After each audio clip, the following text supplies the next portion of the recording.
কাশ্মীরের উলার হ্রদের জলে হঠাৎই দেখা গেল গোলাপি রঙের ঢেউ। বিস্মিত হয়ে তাকিয়ে এক বৃদ্ধ ছুঁয়ে দেখছেন পদ্মপাপড়ি, যেন নিজ চোখকে বিশ্বাস করতে পারছেন না তিনি। কিভাবে সম্ভব? ৩০ বছর ধরে যে দৃশ্য শুধুই স্মৃতিতে ছিল, তা কি সত্যি ফিরে এসেছে? উলার হ্রদের গোলাপি পদ্ম যেন হারানো কোনো স্মৃতির পুনর্জাগরণ। ভারতের জম্মু ও কাশ্মীরের বান্দিপোরা জেলার হরমুখ পাহাড় ঘেরা উলার হ্রদ এশিয়ার অন্যতম বৃহৎ মিষ্টি জলের হ্রদ।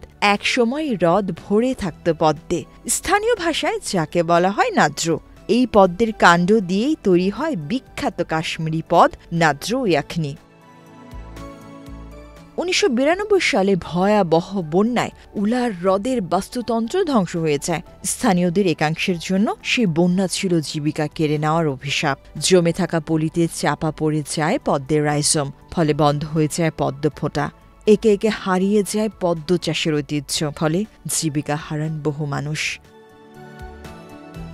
একসময়ের পদ্ম চাষির ছেলে আব্দুল রশিদ দার ভারতীয় সংবাদ মাধ্যম ইন্ডিয়ান এক্সপ্রেসকে জানান, শৈশবে বাবার সঙ্গে হ্রদে পদ্মকাণ্ড তুলতে যেতাম।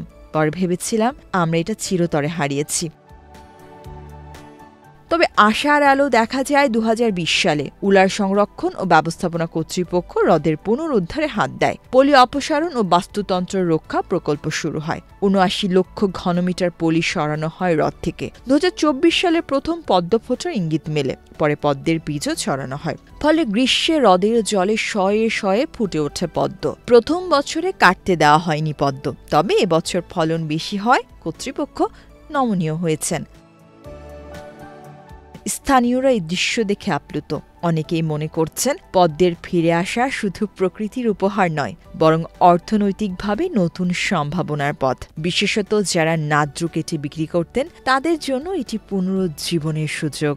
৩০ বছর পর উলারে পদ্ম ফোটার ঘটনা যেন প্রমাণ করছে প্রকৃতি সময় মতো নিজের ভারসাম্য ফিরে পায়, যদি মানুষ তাকে সেই সুযোগটা দেয়।